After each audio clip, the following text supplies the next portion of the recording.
secteurs où il y a des bâtiments appartenant à des privés, mais qui pourraient être mis à la disposition d'associations. La COCOF a-t-elle déjà recensé les demandes et attentes de ce type dans différents domaines de compétences possibles? Des associations actives dans le service de l'aide aux personnes ou dans d'autres secteurs ont-elles récemment contacté votre cabinet ou l'administration afin d'attirer leur attention sur le fait qu'elles ne parvenaient pas à trouver un immeuble adapté? Et est-ce qu'une analyse a déjà été faite au niveau de la COCOF à ce sujet? Y a-t-il des initiatives, par exemple, pour mettre en lien des propriétaires ou des communes, les CPS, les entreprises, des particuliers, des fondations, pour faire se rencontrer l'offre et la demande en matière d'activité associative? Voilà. Merci Madame Persons. Madame la ministre-présidente. Merci Madame la Présidente, Mesdames et Messieurs les députés, Madame Persons. Concrètement, et pour répondre à vos questions, sachez que notre institution apporte bel et bien toute une série d'aides matérielles et de conseils aux associations qui cherchent à réaliser au mieux leur mission. Par contre, les services du gouvernement n'ont pas à proprement parler de services prospectifs, de régie foncière ou autres outils présents au niveau régional, mais j'y reviendrai plus tard. Comme vous le savez, nous disposons d'un service patrimoine, infrastructure et bâtiments, et celui-ci gère, entre autres, les bâtiments que nous mettons à disposition d'associations. Je pense notamment à l'immeuble de la rue du Maybaume ou encore à la Maison de la Francité qui accueille tous deux près d'une dizaine d'ASBL. Par ailleurs, notre institution octroie aussi des subsides d'investissement aux crèches, aux services de santé mentale, aux centres d'action sociale globale ou encore aux services ambulatoires de 10 secteurs différents. Ces aides sont accompagnées de balises et de conseils fournis aux associations qui en font la demande. Que recouvrent ces subsides d'investissement? Des contributions dans le coût ou le financement des investissements pour l'achat ou la construction de bâtiments, ou l'extension, la rénovation, l'aménagement, les grosses réparations, l'équipement et l'ameublement d'installations des bâtiments affectés. À côté de ces services rendus au secteur associatif, je peux aussi vous dire que chaque ministre, au sein de ses compétences, veille à accompagner au mieux les associations et à répondre à leurs besoins. Ainsi, pour ce qui concerne la culture dont j'ai la charge, nous avons entrepris avec mon collègue, le ministre-président de la région de Bruxelles-Capitale, de réaliser une base de données dynamique des équipements culturels et socioculturels à Bruxelles.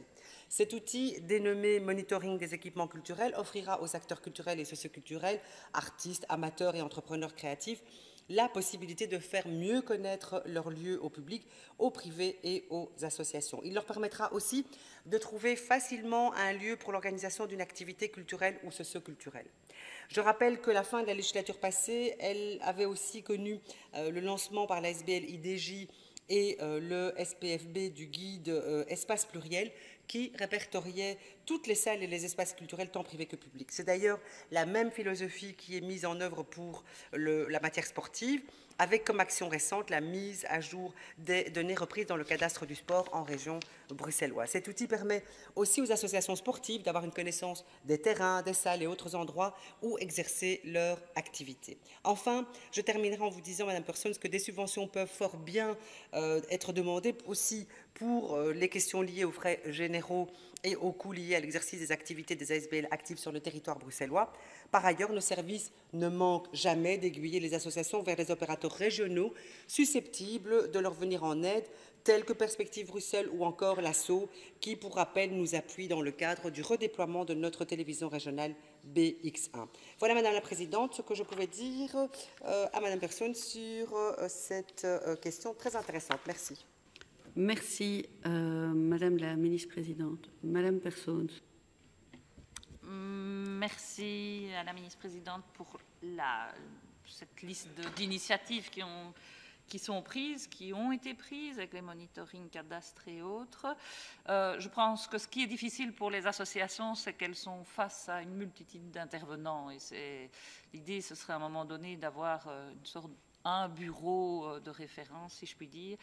Et vous avez cité la Maison de la Francité. Je pense que c'est un très bon exemple qui pourrait être servir dans d'autres domaines. Une maison comme ça ou des associations en matière d'aide aide sociale, aide aux personnes, etc. Une maison qui est mise à disposition pour les associations pour avoir leur siège social, une salle de réunion en commun, etc., ça pourrait être intéressant que la COCOF reprenne la MDLF, mais dans d'autres domaines. Merci, Madame Persons. Alors, on a notre dernière question orale. Merci pour les courageux qui restent. Monsieur Van Goetsenhoven, vous avez la parole pour votre question relative au protocole d'accord avec la Côte d'Ivoire. Merci, Madame la Présidente, Madame la Ministre, chers collègues. Je serai bref pour ne pas abuser de la patience du nombre public. Et donc, le point 18 des notifications de la réunion du Collège du 14 décembre dernier faisait mention d'un projet de protocole d'accord de coopération entre le COCOF et la Côte d'Ivoire. Il semblerait que par ce point que le Collège ait approuvé la négociation et la signature de ce protocole avec le secrétaire d'État ivoirien en charge de l'enseignement technique et de la formation professionnelle. Ainsi, la notification précisait qu'il reviendrait à la ministre-présidente de notre institution, vous-même, de mener à bien les négociations et de procéder à la signature de ce protocole avec les autorités compétentes ivoiriennes. Dès lors, je souhaiterais récolter un certain nombre d'informations concernant la nature du futur accord de coopération à établir. Tout d'abord, pourriez-vous nous décrire le projet précis qui sous-tend cet accord? Porte-t-il sur des matières relevant exclusivement de l'enseignement ou se destine-t-il aux matières qui touchent à la formation professionnelle également? Ensuite, pourriez-vous m'indiquer les raisons pour lesquelles se base votre choix de mener un projet de coopération avec ce pays en particulier? Ce choix avait-il par ailleurs déjà été invoqué dans une note de politique générale ou dans les discussions budgétaires? Quels sont les axes qui définissent cette coopération et quelle longévité le Collège souhaite-t-il lui donner? Ensuite, quels sont les montants qui seront investis et comment le seront-ils? Une évaluation sera-t-elle réalisée? Et quel est le nombre de bénéficiaires escomptés? Enfin, Madame la Ministre, les négociations depuis la date du 14 décembre ont-elles avancé? Le cas échéant, l'accord de coopération est-il signé d'avance? Merci de vos réponses. Merci, Monsieur Van Goetsenhoven. Madame la ministre-présidente. Merci, Madame la Présidente. Juste avant le repas, on va parler chocolat. Merci, Monsieur Van Goetsenhoven, de votre question. Aujourd'hui, en Côte d'Ivoire, le chocolat reste un produit de luxe en raison de ses coûts de production élevés. Néanmoins, on constate l'émergence d'une classe moyenne qui commence à se familiariser avec cette consommation et le marché est en expansion et il y a fort à parier que la croissance aille de façon exponentielle. La Côte d'Ivoire est le premier producteur de cacao au monde avec plus d'un tiers de la production mondiale sans pour autant en profiter en interne. C'est dans ce contexte que j'ai été contactée par la secrétaire générale de l'OIF, Madame Michaëlle Jean, sur l'opportunité pour la COCOF à faire valoir son savoir-faire en matière de chocolatier. Lors des différentes rencontres avec les institutions et autorités ivoiriennes, la délégation bruxelloise francophone a présenté son offre d'expertise, la création d'un référentiel métier chocolatier et l'appui à la création d'une filière professionnelle chocolaterie au sein d'un établissement agréé par l'État ivoirien. 3 propositions concrètes ont été mises sur la table. 1. Tout d'abord, la signature d'un protocole d'accord de coopération précisant les termes du partenariat entre le secrétariat d'État de l'enseignement technique et de la formation professionnelle ivoirien de la Côte d'Ivoire et la Commission communautaire française de la région de Bruxelles-Capitale. Ensuite, la contribution à l'élaboration d'un référentiel métier chocolatier, c'est-à-dire un corpus qui reprend de façon limpide et claire pour chacun des les différentes compétences qui sont attendues d'un élève à l'issue de sa formation et les rôles des différents acteurs de l'enseignement au cours de cette formation. Enfin, il est envisagé d'octroyer des bourses à des enseignants en pâtisserie afin qu'ils puissent venir parfaire leur formation à l'Institut Émile Grison. Dans un premier temps, nous pensons qu'il serait sans doute judicieux de commencer par des formations de courte durée dispensées en Côte d'Ivoire et ouvertes tant aux professionnels qu'aux enseignants. Nous aurions ainsi la possibilité de former un public double, des formateurs qui s'inscriraient dans l'enseignement dans le cadre du référentiel métier chocolat et des entrepreneurs qui le travaillent déjà en partie sous des formes plus brutes.